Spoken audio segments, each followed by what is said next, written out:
Bonjour à toutes et à tous, bienvenue sur ce premier webinaire Global Knowledge organisé dans les rencontres RH Day.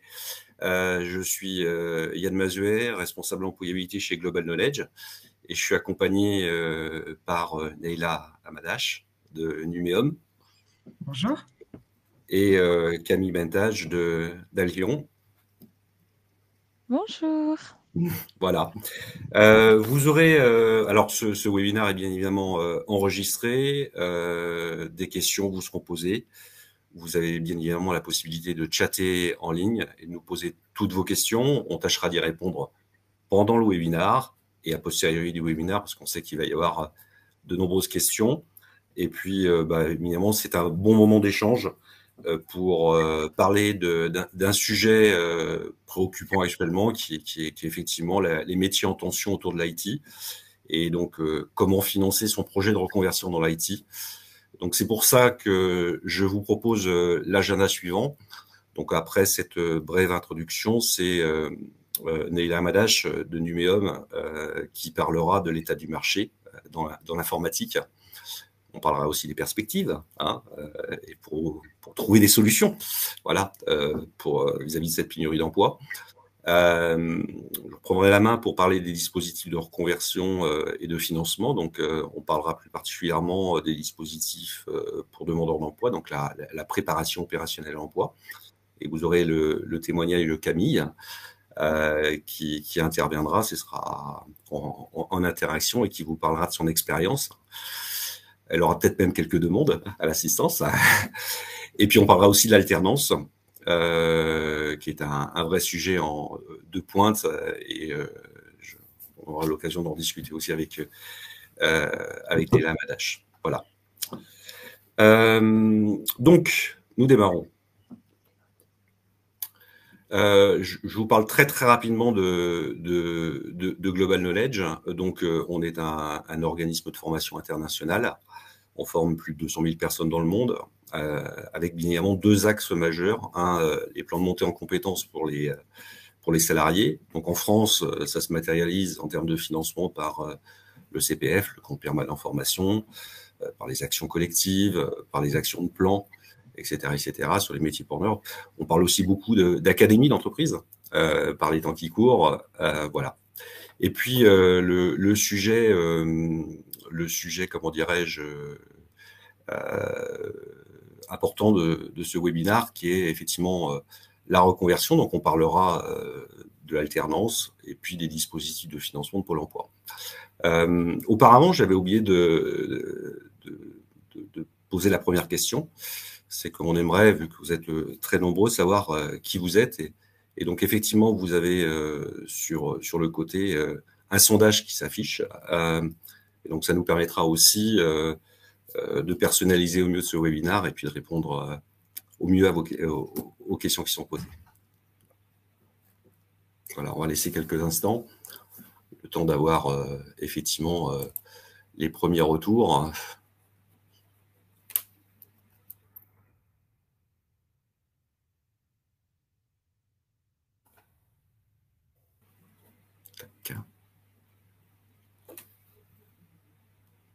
C'est bon. Tu vois les résultats? 33% demandeurs d'emploi, 33% salariés. Donc on voit effectivement que vous êtes des publics variés. Donc il y a effectivement des particuliers, il y a des salariés, et puis il y a effectivement aussi des profils RH qui sont présents sur ce webinaire. Voilà, donc on va tâcher de répondre à toutes vos questions. Je vais maintenant laisser la main à Neila Amadash, déléguée à la formation de Numéum. Neila. Je réactive mon micro. Bonjour à toutes et à tous. Donc, merci Yann, merci pour l'invitation. Comme Yann vous l'a indiqué, je suis Naïla Amada, je suis en charge des sujets emploi-formation chez Numéum, qui est le syndicat professionnel des entreprises du numérique, je dirais même de l'écosystème numérique en France. Nous représentons des entreprises dont le numérique est le cœur d'activité, donc des entreprises de services numériques, des éditeurs de logiciels, des plateformes et des sociétés d'ingénierie et de conseil en technologie que je vais vous présenter dans les slides qui suivent. Alors, justement, où peut-on exercer les métiers du numérique? Les métiers du numérique, c'est une notion qui est quand même très, très vaste. On fait d'ailleurs souvent la confusion entre le digital, le numérique et l'informatique. Donc, je fais exprès de donner ces trois termes dans le sens que je vous les ai donnés, car le digital, c'est ce qui va être en fait, ce qui va englober le numérique et l'informatique. Et le numérique, lui, va englober l'informatique. Et plus on va descendre vers l'informatique, plus on va être sur des métiers, des compétences techniques. Mais où peut-on exercer ces métiers? Je vous dirais en fait partout. Parce qu'aujourd'hui, les métiers du numérique sont recherchés par tout type d'entreprises, des petites, des moyennes, des grandes, des entreprises parisiennes, franciliennes, des entreprises situées en dehors de l'Île-de-France, et puis des entreprises dont le numérique est le cœur d'activité. Donc, par exemple, les entreprises que représente Numéum, les entreprises de services numériques, les éditeurs de logiciels, les entreprises de conseil en technologie, mais aussi tous les autres secteurs d'activité de l'économie française qui ont aussi besoin de compétences numériques, de personnes en capacité d'exercer des métiers du numérique pour pouvoir mettre en place des projets de transformation numérique de leur activité. Alors, qu'est-ce qu'une ESN? Pour essayer de vous expliquer ça le plus clairement possible, une entreprise de services numériques, c'est une entreprise qui va accompagner ses clients dans le conseil et assurer la conception d'un service numérique pour son client et son installation. Donc, par exemple, si une entreprise doit mettre en place ce qu'on appelle un CRM, une base de données de gestion des clients, par exemple, elle peut faire appel à une entreprise de services numériques pour mettre en place ce CRM dans l'entreprise. Ça peut être le cas aussi pour une entreprise qui souhaiterait sécuriser ces systèmes d'information. Elle va faire appel à une ESN spécialisée en cybersécurité pour venir sécuriser ou tester la sécurité de ces systèmes d'information. Pour les éditeurs de logiciels, en général, c'est un petit peu mieux connu du grand public parce qu'il y a des grands noms, pas forcément français d'ailleurs, qui sont connus par tout à chacun. Leur métier, c'est de créer des logiciels. C'est de créer, par exemple, la plateforme de webinaire sur laquelle nous sommes aujourd'hui et donc d'avoir des spécialistes qui vont développer, concevoir des plateformes ou des logiciels ou des applications pour nos téléphones portables pour le grand public ou pour d'autres secteurs professionnels. Et puis, on peut aussi exercer, enfin, les métiers du numérique dans les sociétés de conseil en technologie. Celles-ci, en général, sont un petit peu moins connues. Ce sont des entreprises qui vont gérer toute la partie recherche et développement externalisée par leurs clients et par leurs clients qui viennent souvent du monde de l'industrie, qui sont des grands donneurs d'ordre, de l'aéronautique ou de l'automobile. Donc ça, ces trois grandes familles de types d'entreprises, ce sont des entreprises dont le numérique est le cœur d'activité. Et puis, je vous le disais, le numérique, on peut l'exercer. On peut exercer ces métiers partout, dans les banques, dans les assurances, dans le secteur public, dans l'aéronautique, dans l'industrie, dans le retail, parce que même si ces entreprises de ces secteurs clients font appel à une ESN ou un éditeur de logiciels, elles ont besoin d'avoir des compétences numériques pour pouvoir suivre les projets, jusqu'à même, pour certaines, complètement internaliser certaines compétences. Je projette au slide suivant. La slide suivante, Yann, merci. Ah. Ça ne fonctionne plus? Le clic-bouton. Merci Yann. Alors, rapidement, je ne veux pas vous assommer de chiffres, mais c'était important de pouvoir vous montrer comment le marché du numérique est dynamique. Et quelle est la force de ce dynamisme pour le marché? Parce qu'en fait, c'est plus il va y avoir d'activité, plus forcément il y a de besoins en recrutement dans un secteur d'activité. Et c'est le cas pour le secteur numérique. On le voit, des taux de croissance qui sont en augmentation. Alors, bien entendu, l'année 2020, on ne va pas refaire l'histoire, on a tous vécu la même chose. L'année 2020 était une année un petit peu particulière, donc avec un taux de croissance qui est négatif. Mais pour autant, si on se compare à d'autres secteurs d'activité, on a un taux de croissance qui est descendu moins fortement que d'autres secteurs d'activité. Puis on a quand même aussi créé de l'emploi net, on le verra tout à l'heure, même en 2020. Néanmoins, 2021-2022, on remonte à plus de 6-7% de taux de croissance, en tout cas en prévision pour 2022, et ce, sur la totalité des métiers du numérique que je vous ai précisé juste avant, ESN, éditeurs, plateformes et entreprises de conseil en technologie. Commencez-vous à voir, Neila, déjà une première tendance sur 2023? Alors non, parce que même sur 2022, on n'est encore que sur des prévisions. La seule tendance qu'on aurait, parce qu'on vous confirmera peut-être 2022 en janvier 2023. En revanche, ce qu'on voit venir, c'est que les difficultés de recrutement rencontrées par les entreprises du secteur risquent de freiner la croissance. Et ce sentiment, il se confirme d'année en année depuis 3 ans, 2020 entre parenthèses, mais depuis à peu près 3 ans, on a ce sentiment qui se confirme dans les faits. Et donc, on pense que d'ici à 2025, on va avoir un taux de croissance qui va stagner, qui restera positif, qui restera important, mais qui va sûrement stagner à cause des difficultés de recrutement que rencontrent les entreprises. Merci. Alors, en termes d'emploi et en termes de création nette d'emplois, et ça, souvent, j'en suis assez fière de présenter ce chiffre-là. Même en 2020, j'en étais fière parce qu'on était un des rares secteurs d'activité à continuer à créer de l'emploi. Et quand je parle de créer de l'emploi net, on est sur de la pure création d'emplois. On ne comptabilise pas dans ces chiffres les départs à la retraite, on ne comptabilise pas le turnover naturel qui peut exister dans les entreprises, les démissions, etc. Donc, on est vraiment sur de la vraie création. Et on le voit, en 2021, 34 000 créations nettes d'emplois. Donc, on a même fait mieux qu'en 2019 et mieux qu'en 2018, qui était déjà une année record. Ça veut dire qu'on est sur la 12e année consécutive, de croissance de l'emploi dans le secteur. Et je vous le disais juste avant, on a quand même une grande majorité d'entreprises qui nous disent aujourd'hui que le manque de talent, la difficulté à trouver suffisamment de profils à recruter est le principal frein à leur croissance. Donc, si elles pouvaient recruter plus, si elles trouvaient en tout cas les profils à recruter, elles pourraient poursuivre leur croissance et donc continuer à créer de l'emploi net.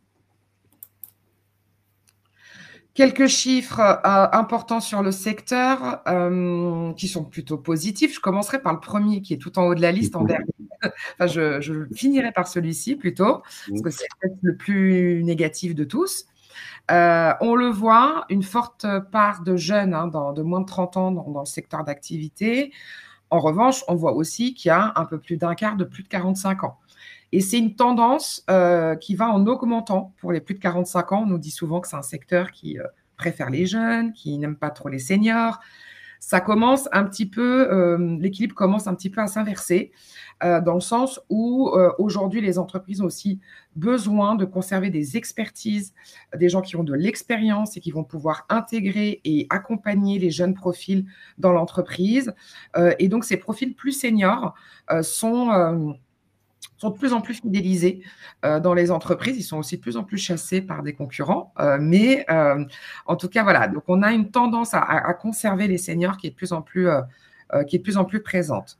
Un taux de CDI qui est extrêmement élevé si on le compare à l'ensemble de l'économie française. On le voit à presque 93% de CDI.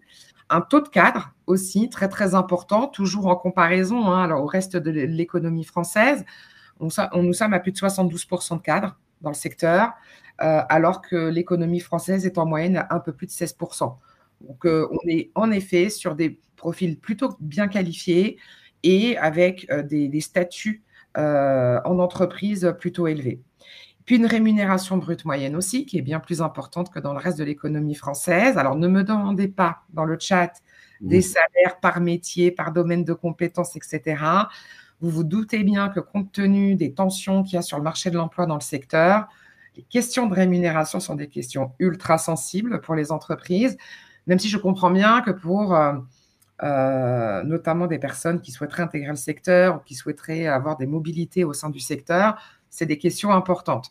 Malheureusement, on a des difficultés à obtenir ce type d'informations, donc on communique plutôt sur une rémunération générale, globale et moyenne. Alors, sur le taux de femmes, voilà, c'est le point sur lequel je voulais revenir. Vous voyez, le chiffre est bien en deçà que du reste de l'économie française. Nous sommes à peine, même pas à 28% de femmes dans le secteur. Et ce chiffre comprend toutes les femmes, quel que soit leur métier, quelle que soit leur activité au sein de l'entreprise, qu'on soit sur des fonctions support ou des fonctions cœur d'activité de l'entreprise du numérique. Donc, si on regarde que les femmes qui ont des profils techniques et qui sont sur des métiers numériques, informatiques, là, on peut facilement perdre 10% et tomber à 17-18% plutôt de femmes dans le secteur. Donc, mesdames qui m'écoutez et qui nous écoutez, si vous êtes en recherche d'informations, si vous souhaitez rejoindre le secteur, rejoindre les métiers, n'hésitez pas, la porte est grande ouverte, bien entendu, ce ne sont pas des métiers d'hommes, pas plus d'hommes que de femmes et pas plus de femmes que d'hommes. Bien au contraire, les entreprises et les équipes au sein de cette entreprise ont besoin de mixité pour que les services et les outils numériques créés répondent aux besoins de leurs clients et de la société en général. Et puis on aura le témoignage tout à l'heure de Camille, je pense que ça vaudra toujours du mot. Je pense que ça va vous donner envie. Voilà. Alors, dernière slide, et après, je pourrais répondre à des questions dans le chat, ou enfin voilà, n'hésitez pas. Ce sont les leviers de croissance en France pour le secteur sur l'année 2022. Pareillement, ça va être des chiffres qu'on vous confirmera en janvier, mais c'est à peu près en fait, ce sont les mêmes leviers de croissance qu'on connaît depuis quelques années. On est sur des montants de chiffre d'affaires un petit peu différents d'année en année. Mais on va retrouver classiquement les 5 grands domaines de compétences du numérique. La transformation numérique, que vous avez en tout premier sous Digital Transformation, le cloud, le big data, dans lequel on va intégrer tout ce qui est aussi intelligence artificielle, l'IoT, ou tout ce qui est objets connectés, et la sécurité, cybersécurité. Alors, vous me direz, qu'est-ce que c'est que tout ça? Parce que je pense que vous n'êtes pas tous très au fait de ces termes-là. Bon, la transformation numérique, c'est comment on va accompagner d'autres secteurs d'activité à se transformer sur le plan numérique. Donc, ça peut être beaucoup de choses, hein. Ça peut être des sujets de dématérialisation de certaines activités, ça peut être créer, on l'a vu hein, pendant les périodes de confinement, des artisans et des petits commerçants qui n'avaient pas de site internet, ils ont dû se lancer dans leur transformation numérique en créant un site internet, en mettant en place des commandes en ligne, etc. Donc là, on est dans la transformation numérique d'une activité spécifique. Le cloud, bon, en général, on connaît un petit peu ça de nom parce qu'avec nos téléphones portables, on stocke tous des photos, des vidéos dans le cloud. Donc, c'est une façon de stocker de la donnée, des informations. Ça prend énormément d'importance parce que ça permet vraiment de stocker des milliards et des milliards et des milliards de données. Le big data, on est en effet là sur comment alors Camille pourra en parler bien mieux que moi, mais c'est comment on collecte, on analyse, on restitue, on gère la donnée. La donnée, c'est quasiment le nouvel or de ce siècle. Donc, ça a une valeur très importante et en plus, on produit tous de la donnée tout le temps. Même là, on est en train de le faire en faisant ce webinaire. Les objets connectés, là voilà, on est en effet sur tout ce qui va concerner les sujets liés à la 5G, liés à la connexion. C'est des choses qui prennent aussi de plus en plus d'importance, avec des besoins tant dans le grand public qu'au sein des entreprises, dans l'industrie par exemple. Et puis bien entendu la cybersécurité. On a tous entendu parler de l'attaque qu'a connue un hôpital il y a quelques semaines. Ce sont des risques, je dirais presque de souveraineté nationale aujourd'hui, les questions de cybersécurité, qui peuvent aussi nous toucher à titre individuel. Et donc, il y a aussi, du fait d'une forte activité là-dessus, des forts besoins en recrutement. Voilà, je dirais, les 5 grands leviers de croissance du secteur qui vont aller de pair avec les 5 grandes familles de compétences sur lesquelles les entreprises du secteur recrutent. Et à l'intérieur, vous avez en effet beaucoup de métiers différents. Oui. On y reviendra, il y aura le témoignage de Camille, et bien sûr, je peux répondre aux questions. Mais en tout cas, si vous voulez avoir des informations sur les métiers, n'hésitez pas à aller sur le site de l'OPIEC, je vous mettrai l'adresse dans le chat, qui est notre observatoire de branche, et dans lequel vous pourrez avoir accès à tout le référentiel métier. Avec même la partie rémunération par profil en standard. Voilà. On a la deuxième question à vous poser. Parmi les 5 domaines évoqués à l'instant, quels sont ceux qui vous attirent le plus? Le vote est ouvert. Et pendant que vous votez, on peut parler aussi de la liaison du big data avec la sécurité. L'actualité est récente, hein, le piratage des comptes Amélie, par exemple, Oui. Et d'autres sujets, voilà. Hein. Et puis sur le cloud, il y a quelques grands champions internationaux et français. Hein. Français, on pourrait citer OVH, qui est le plus gros, et puis les Microsoft, les Google, les IBM, les AWS, etc. Des champions avec des forts besoins. Tous adhérents NUMEOM. Exactement. Et donc, alors, on voit Digital Transformation, 36%. Big Data, 45%. Camille. Sécurité, 18%. Voilà. Donc, voilà, les 3 grands domaines privilégiés par les personnes présentes. Ben, Camille, on aura des choses à dire. Hein. Alors, pour continuer, et merci de votre participation, donc, et en résumé des propos de Neila, vous avez pu voir qu'on est sur un secteur porteur, hein, donc Big Data, sécurité, digital transformation, les sujets qui vous intéressent, un secteur qui recrute, la DARES, qui est l'organisme public d'État, confirmant le manque de 115 000 ingénieurs informatiques à horizon 2030. 2030, c'est demain. Et aussi un secteur attractif.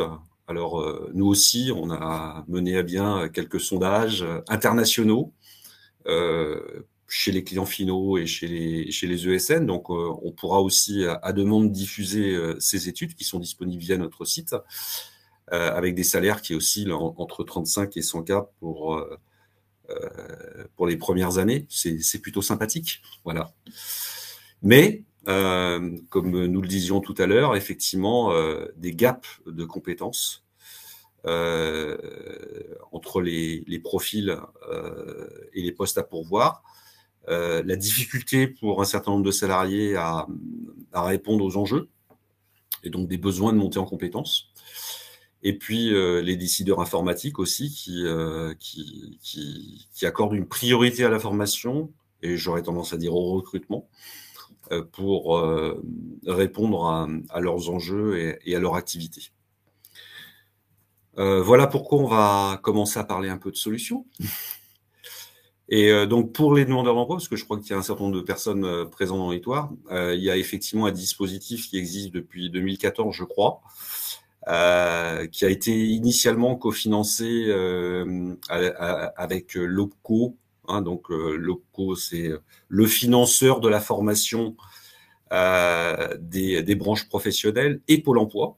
Et donc, le premier dispositif qu'on souhaite vous présenter, c'est effectivement la préparation opérationnelle à l'emploi. Alors, qu'est-ce que c'est que cette préparation opérationnelle à l'emploi, appelée communément POE? C'est ni plus ni moins qu'une formation préparatoire à un recrutement. Ça veut dire pour vous, recruteurs, c'est j'ai un besoin. Alors effectivement, on a du mal à pourvoir aux besoins immédiatement, donc c'est un besoin à pourvoir à moyen terme, j'aurais tendance à dire. Et on y reviendra notamment avec les échanges avec Camille. Et puis la deuxième des choses, c'est que je souhaite participer à la présélection des profils, que ce soit sur un dispositif de préparation opérationnelle à l'emploi individuel ou collective. C'est important que les employeurs soient présents dès le démarrage du dispositif, en postant des annonces sur les sites spécialisés, sur les sites de Pôle emploi, en disant moi je recherche au hasard un data analyst en novembre. Et puis voilà, ou Pôle emploi peut me fournir la ressource immédiatement, ou alors on va tâcher de la transformer. Et donc pour vous candidats, c'est dans un premier temps vous projeter sur un projet, c'est un point indispensable. Donc vers la digital transformation par exemple, c'est de répondre à ces annonces qui sont publiées par les recruteurs, voire les organismes de formation. Et puis ensuite, c'est passer toute une phase de présélection, des entretiens avec les gens des organismes de formation et des recruteurs, intégrer une formation. Et puis après, derrière, il y a effectivement les débouchés que Neila vous a parlé tout à l'heure. Donc le débouché peut être un CDD, un CDI, voire même un contrat d'apprentissage ou un contrat de professionnalisation quand on est sur un parcours de reconversion un peu plus long. Et c'est un phénomène qui a tendance à s'amplifier. Voilà. Donc c'est un dispositif où le candidat, pendant la période de formation, reste sous statut Pôle emploi. La formation est intégralement prise en charge, donc il n'y a pas de reste à charge normalement ou très peu pour l'employeur. Et puis, c'est un dispositif où on rencontre des taux de transformation. Je vous parle de l'expérience de Global Knowledge, de plus de 90% de taux de succès. Voilà. Donc, c'est un dispositif qui fonctionne bien. C'est un dispositif qui est très prometteur et sur grande majorité des métiers. Donc, vu qu'il y a des forts besoins sur le digital transformation, sur la data et sur la sécu, il y a un certain nombre de parcours qui sont proposés, prêts à l'emploi sur le marché. Et puis d'ailleurs, dans votre espace webinaire, on vous transmettra très rapidement une brochette synthétique d'un certain nombre de filières qui sont accréditées, labellisées par la branche et par les financeurs, et les modalités pratico-pratiques pour comment dirais-je, avancer. Voilà. Honneur aux dames. Camille. C'est parti. Donc, bonjour à tous. Je m'appelle Camille Bentage, j'ai 27 ans et actuellement, je suis responsable du pôle Data Innovation chez Alcyon. Donc, Alcyon, c'est une entreprise qui accompagne à la fois ses clients en data analyse, en data protection, donc RGPD, et en consulting IT. Voilà. Waouh, plein de grands mots. Exactement. Et alors, Camille, d'où viens-tu? Donc, moi, j'ai fait... Dans mon parcours initial, j'entends. Oui, bien sûr. Je suis franco-marocaine, mais j'ai commencé mes études, j'ai fait de l'astrophysique. Donc, je suis une ancienne astrophysicienne qui a fait un master en astrophysique. Je me suis lancée dans une thèse qui, malheureusement, s'est pas bien passée. Et donc, j'ai arrêté ma thèse. On m'a plutôt mise à la porte, on va pas se mentir. Et donc, je me suis retrouvée à Pôle emploi. Et à ce moment-là, donc c'était en janvier 2021, je me suis inscrite à Pôle emploi parce que je venais de perdre ma thèse et je ne savais pas, enfin, mon parcours était assez tracé dans le milieu de l'astrophysique. Donc, je suis un petit peu retombée sur mes pattes pour réfléchir à ce que j'allais faire de ma vie. Et j'ai vu passer, en fait, Pôle emploi vous envoie des annonces. Donc, d'abord, on a un conseiller qui se renseigne sur ce qu'on souhaite. Mais moi, j'avais dit que j'aimerais bien me former et me spécialiser peut-être en informatique, parce que j'avais des compétences en informatique, principalement en Python, vu mon domaine qui est l'astrophysique. Et donc, je suis tombée sur... Ah, vas-y, dis-moi. Pardon. Pourquoi se réorienter justement vers l'informatique? Qu'est-ce qui a fait que, avec un parcours initial qui est quand même un peu éloigné, tu as eu cet attrait? Enfin, voilà, c'est...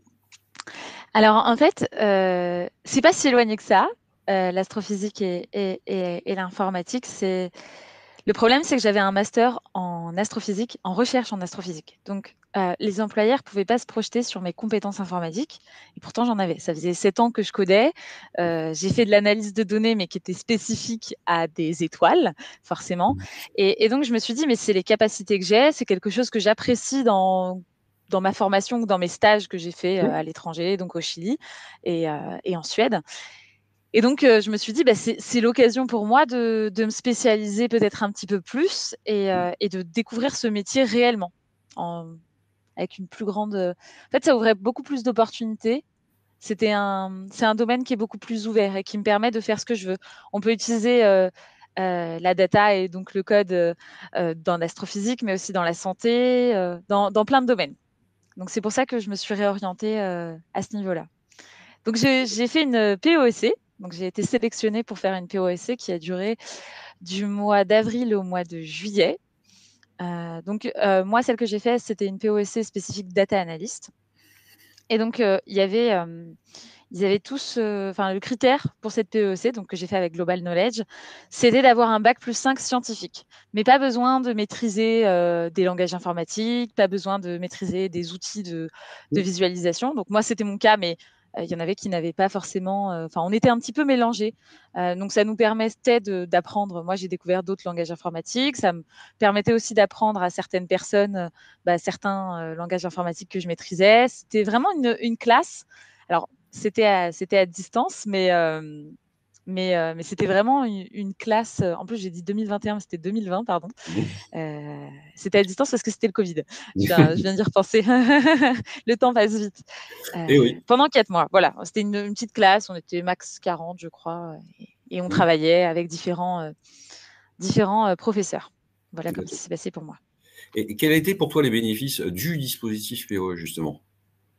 En fait, je suis un petit peu retombée sur les bancs de l'école, même si je les avais pas beaucoup quittés. Ce qui était bien, c'était que chaque semaine, même des fois chaque jour, on avait des intervenants différents. Donc, j'ai eu des cours un peu techniques avec des TD, voilà, on pratiquait, et des cours un petit peu plus ouverts sur quelle est ma personnalité en équipe, comment faire son CV, comment se vendre. C'était vraiment assez complet. C'était pas juste être un technicien pour rentrer dans cette case de data analyst. C'était développer les compétences dans leur ensemble, en fait. Et maintenant, qu'est-ce que tu deviens alors? À la suite de la formation, parce que tu as beaucoup de choses à nous dire là. Exactement. Donc, en juillet 2020, la formation était terminée. Donc, j'ai passé bien évidemment des entretiens avec les entreprises qui avaient été sélectionnées par Global Knowledge. Finalement, je n'ai pas poursuivi avec ces entreprises-là, mais je me suis mise sur LinkedIn. C'est pas pour faire de la pub à LinkedIn, mais en tout cas, je me suis mise sur LinkedIn et j'ai cherché des offres en data analyst. Et donc, je suis tombée sur une offre de Alcyon. Et c'était chef de projet data innovation. Donc, quand on dit ça, moi, je cherchais un travail dans la data. Je me suis dit, on tente. Ça s'est bien passé. J'ai été sélectionnée. C'était une petite entreprise. On était 2 au début, donc en septembre 2020, c'est ça? Oui, c'est ça. Non, septembre 2021. Non, c'était 2021. Non, c'est moi qui raconte n'importe quoi. On est en quelle année? On est en 2022. Et ça fait... Non, c'était 2021. Excusez-moi, effacez tout. C'était en 2021. Et donc, en septembre 2021, j'ai commencé en tant que chef de projet data innovation. Ça s'est très bien passé. Que j'ai évolué il y a de ça 6 mois. Donc, après 6 mois de travail chez Alcyon, je suis passée responsable du pôle data innovation. Donc, j'ai créé ce pôle. Et maintenant, j'ai un data analyst en alternance, un chef de projet et je recrute très prochainement, en novembre. Donc là, je lance les recrutements aujourd'hui sur LinkedIn. Je suis à la recherche d'un data analyst pour travailler dans mon équipe. Donc, ça a complètement changé ma vie, on ne va pas se mentir. En un an, je suis passée de changer de carrière, perdre un petit peu ce qui était peut-être mon rêve à cette époque, à être totalement épanouie dans mon entreprise et être responsable d'un pôle data, alors que on n'y pense pas forcément. Et c'est ça qui est super intéressant. La data ouvre beaucoup, beaucoup, beaucoup de portes. En tout cas, par rapport à l'astrophysique, ça c'est sûr. Tout le monde me regardait. Déjà, il y a beaucoup de personnes qui confondent astrophysique et astrologie, donc c'était un petit peu compliqué d'être attractif sur le marché du travail. Et en conclusion, là, quel message tu souhaites transmettre par rapport à ton expérience? Alors déjà, il faut tenter. Il ne faut pas se mettre des barrières. Quand vous candidatez à plusieurs postes, ne vous fermez pas juste au poste de data analyst parce que vous savez faire, vous avez une ou deux compétences techniques. Ce qui compte, c'est aussi les compétences générales, votre savoir-être, savoir-vivre, des compétences que vous n'avez peut-être pas fait ou développées pendant une formation, mais que vous développez au quotidien. Et le deuxième message, c'est mesdames, bien évidemment, c'est pas possible, on peut pas garder ces pourcentages comme ça. J'ai rien contre vous, messieurs, bien évidemment, vous êtes les bienvenus. Mais il faut qu'on ose, il faut qu'on continue à pousser un petit peu ce plafond de verre dans le milieu de la data, dans le milieu de l'informatique, du numérique. Moi aussi, je suis issue d'un milieu scientifique. J'ai même fait un podcast qui s'appelle Femmes de science, où je parle des femmes qui ont été oubliées dans la science. C'est pas possible. On peut pas rester comme ça. On a autant de compétences que messieurs et il faut se lancer. Il faut pas se fermer de porte. Il y a plein de places. Et il y a de la place pour nous. Donc il faut oser. Voilà. Et si tu avais un message à transmettre aux entreprises qui ne connaissent pas encore le dispositif? Eh bien, alors, je sais qu'il y a des entreprises qui peuvent avoir peur des personnes qui sont en reconversion.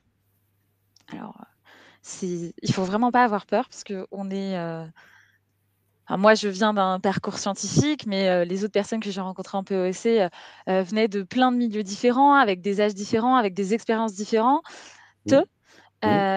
Et moi, c'est ce que mon patron m'a dit, le fait que je vienne du monde de l'astrophysique, que j'ai fait d'autres choses avant, que j'ai un profil un petit peu mixte, c'est ça qui a intéressé et qui a fait que j'ai évolué dans mon entreprise aussi rapidement. Il faut vraiment nous faire confiance. Nous, les profils en reconversion, on a beaucoup de potentiel caché. Peut-être qu'on n'arrive pas à mettre en valeur parce qu'on a été fermé dans une. Enfin, moi, on m'avait jamais appris à faire un CV en astrophysique, mais on a énormément de capacités. Il faut nous laisser notre chance. Voilà. Merci, je pense que ça vaut tout l'or du monde. Merci Camille. Ensuite, effectivement, après une POE ou en parallèle, vous avez toutes les offres d'alternance possibles. Et effectivement, sur la branche, je vois plus Neila, mais elle pourrait nous le confirmer. Il y a eu en 2022 versus 2021 plus de 30% de croissance des contrats d'apprentissage et des contrats de professionnalisation. Preuve que c'est, comment dirais-je, un levier important vers le retour à l'emploi. Et beaucoup d'employeurs, comment dirais-je, partent vers ceci. On annonce plus de 800 000 contrats d'apprentissage signés en 2022. C'est pour montrer l'importance par rapport à comme vecteur de comment dirais-je de croissance et d'évolution des personnes. On a de notre côté aussi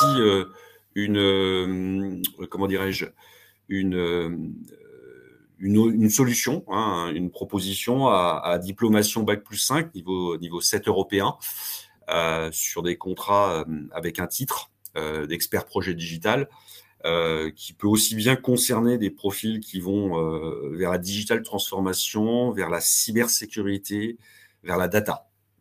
Voilà. Et puis, il y a beaucoup d'autres offres d'écoles sur le marché qui vous permettent effectivement de trouver chaussures à votre pied.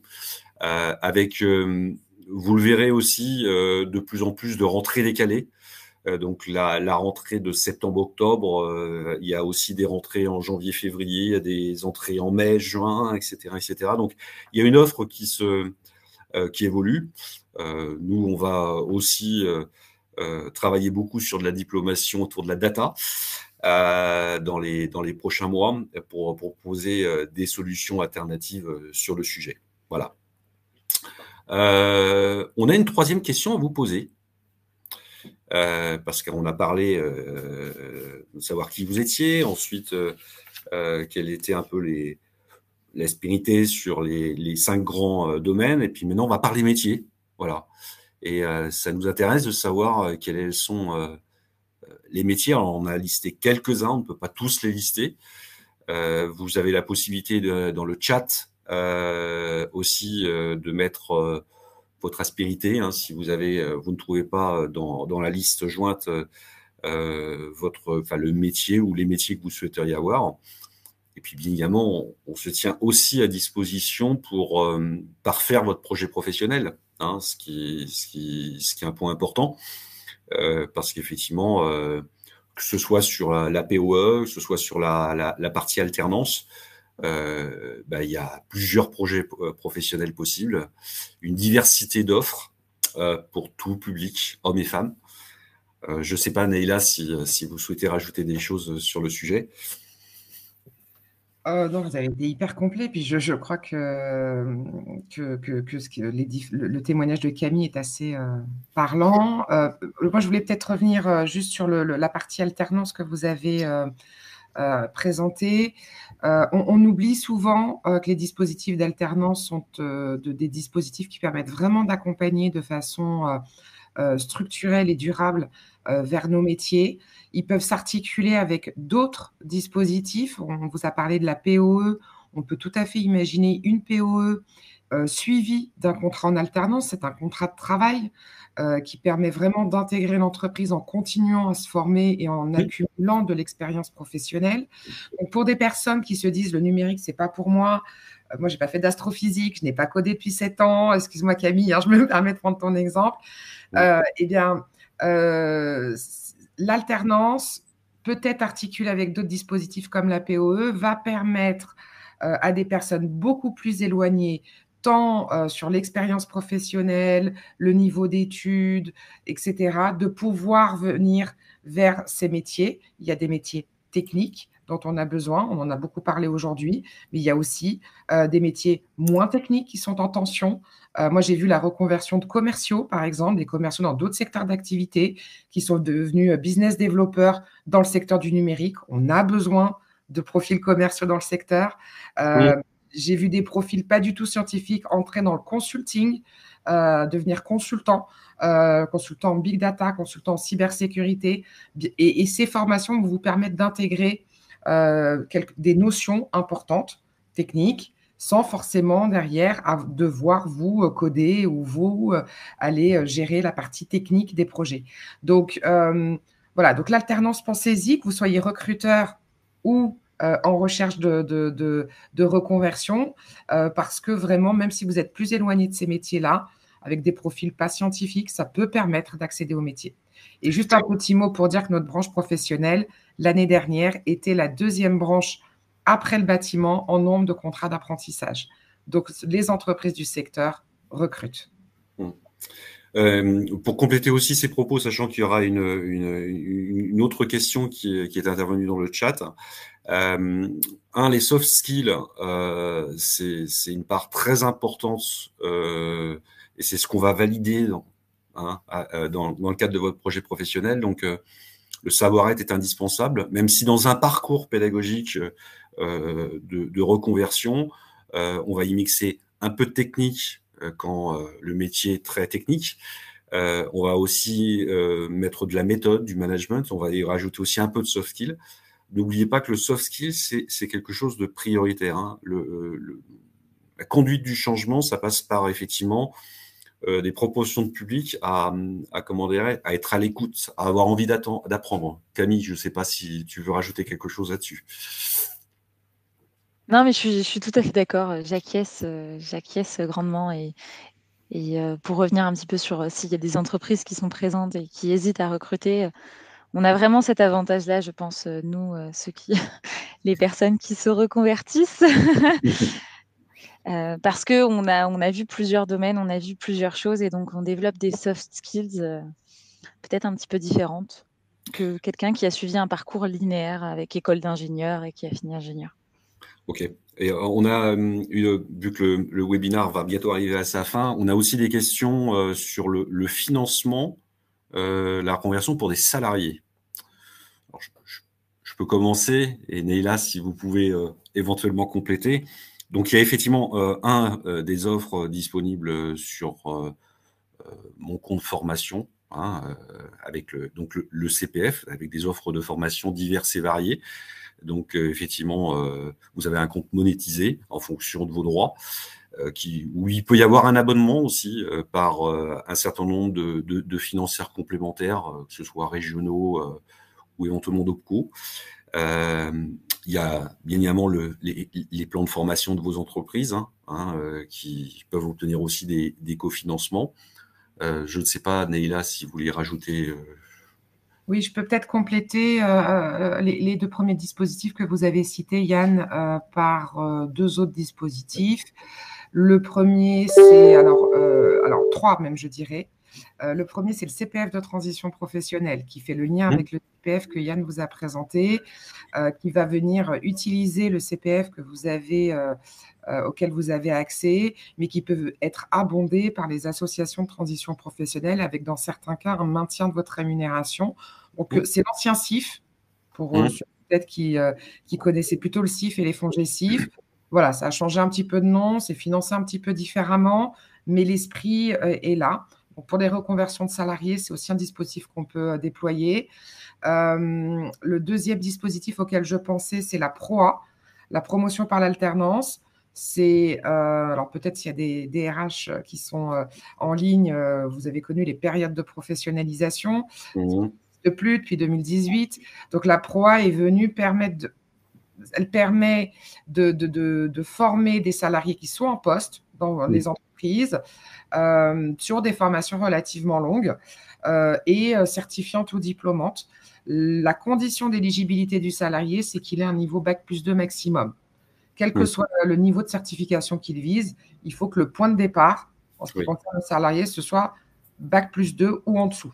Donc, c'est vraiment pour permettre à des salariés avec un niveau de qualification bas ou moyen d'accéder à des mobilités et donc à des certifications plus élevées.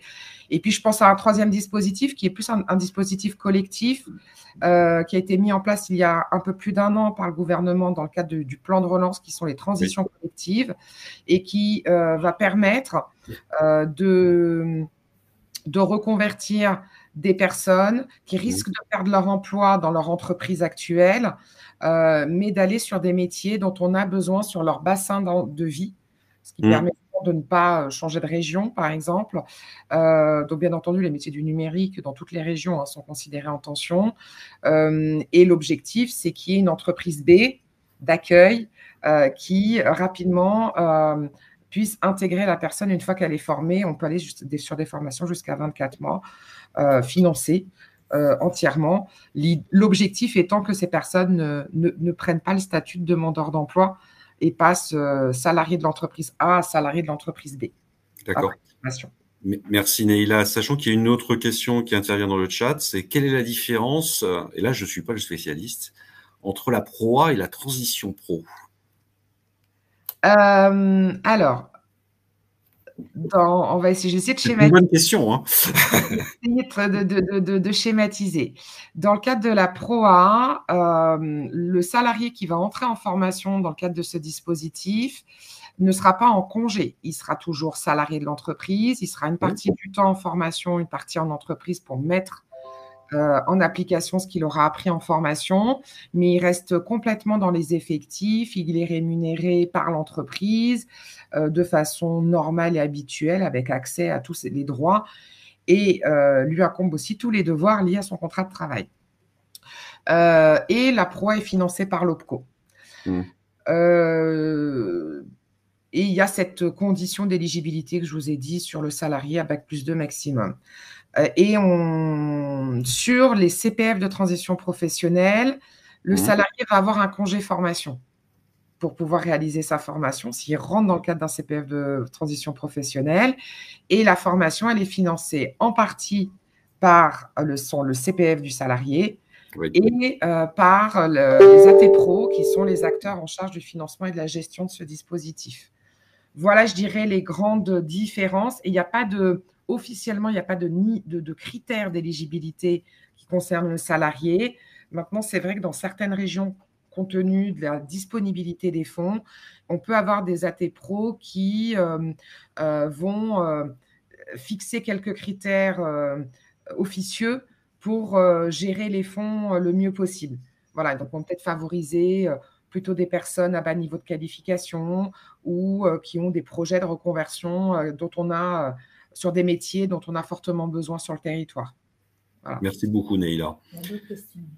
Il y a d'autres questions qui arrivent. On va tâcher d'y répondre rapidement parce qu'effectivement, on dépasse le temps. Y a-t-il des formations en temps partiel qui permettent de se former tout en restant en poste? Par exemple, en data analyst, comment trouver la bonne formation? C'est une bonne, la bonne formation est celle qui convient à l'individu qui cherche. C'est un peu une réponse de Normand que je suis en train de vous faire. Mais c'est vrai, c'est comme quand on me demande quel est le rythme idéal d'alternance. Il n'y en a pas. Enfin, ça dépend de l'entreprise, ça dépend de beaucoup de choses. Alors, des formations à mi-temps, je ne comprends pas bien ce qu'on entend par mi-temps. En revanche, ce que je sais, c'est que en fonction des statuts des individus, salariés ou demandeurs d'emploi, etc., on va avoir des temps de formation qui vont être différents. Je vous citais l'exemple de la PROA. En général, on est sur des formations qui permettent de faire de l'alternance, comme pour des contrats d'apprentissage ou des contrats de professionnalisation, où le salarié va être peut-être 1 jour, 2 jours par semaine en formation et le reste du temps en entreprise, ou 1 semaine en formation, 3 semaines en entreprise. Voilà. Donc, on a, au lieu de parler de mi-temps, je parlerais plutôt d'alternance entre les allers-retours entre le poste de travail et la formation dite théorique. Ensuite, il y a de plus en plus de formations en ligne ou en blended, c'est-à-dire qui permettent, où on est forcément présent, soit dans une salle ou derrière un ordinateur en classe virtuelle, et avec des séquences de formation où on travaille seul, vraiment learning total. Donc, il y a aussi ces modalités pédagogiques qui viennent assouplir et qui vont permettre aussi à des salariés, parce que là, je pense qu'on est plutôt sur des profils salariés, des salariés de se former soit sur leur temps de travail, soit en dehors du temps de travail. Mais en tout cas, voilà. Donc, il peut y avoir, je dirais presque autant de rythmes de formation qu'il n'existe aujourd'hui de formation. Puis, il y a des choses qui peuvent se discuter avec l'organisme de formation aussi. Je crois que les organismes sont de plus en plus souples aussi sur ces questions-là. Oui, on s'adapte et de plus en plus, on a des réponses à la carte. En réponse aux questions sur les documents qui ils vous seront partagés et effectivement sur demande. Il y a des questions sur la partie âge sur lesquelles je peux répondre pour la partie alternance. Vous avez le contrat d'apprentissage où effectivement il y a on va dire un âge à signature de contrat où il faut avoir 29 ans max. Par contre, le contrat de professionnalisation est ouvert à tout le monde. Neila, vous confirmez? Alors, 29 ans révolus pour le contrat d'apprentissage. Voilà, c'est exactement le terme. Un jour, avec des exceptions qui retirent la limite d'âge pour des personnes qui sont dans des situations différentes. Je pense aux personnes en situation de handicap, par exemple, pour qui il n'y a pas de limite d'âge. Et pour le contrat de professionnalisation, c'est soit pour les jeunes de moins de 26 ans, soit pour les demandeurs d'emploi, et dans ce cas-là, il n'y a aucune condition d'âge. Voilà. Donc, on espère avoir répondu à les questions. On va répondre à une dernière question dans le chat, c'est les questions sur la partie freelancing. Je lis la question. Qu'en est-il du freelancing pour ces métiers? Avez-vous des chiffres, données à partager? Alors, sur le site de l'OPIEC, dans le numérique, j'y retourne en même temps que je vous parle. Je n'avais pas vu la question avant, donc je suis désolée, je ne l'avais pas. Voilà, sur le site de l'OPIEC, nous, on a dans le secteur numérique identifié un peu plus de 34 000 indépendants. C'est un chiffre qui date de… c'est des données qui datent de 2018, fin 2018, début 2019. Donc, vous voyez, c'est un petit peu ancien. En même temps, ça vient de la statistique publique et souvent, on a entre 3 ans, à peu près 2-3 ans d'écart pour pouvoir les obtenir, les analyser, etc. C'est un chiffre qui est difficile à identifier parce que quelquefois, on a même des freelances qui ne sont pas en France. Enfin, voilà. Donc, c'est pas simple parce que dans le numérique, on peut travailler de l'autre bout du monde. Mais voilà, nous, côté Numéum, on estime ça entre 35 000 et 40 000 aujourd'hui, freelance. Et je me jetais à l'eau en disant, après, en retour ce matin même de très grosses SN, que c'est un marché en forte croissance et qu'effectivement beaucoup d'informaticiens se mettent de plus en plus en freelance. Ils font la bascule salarié freelance, reviennent de temps en temps salariés, repartent freelance, etc., etc. Donc c'est quelque chose qui est plutôt le vent en poupe actuellement. Voilà.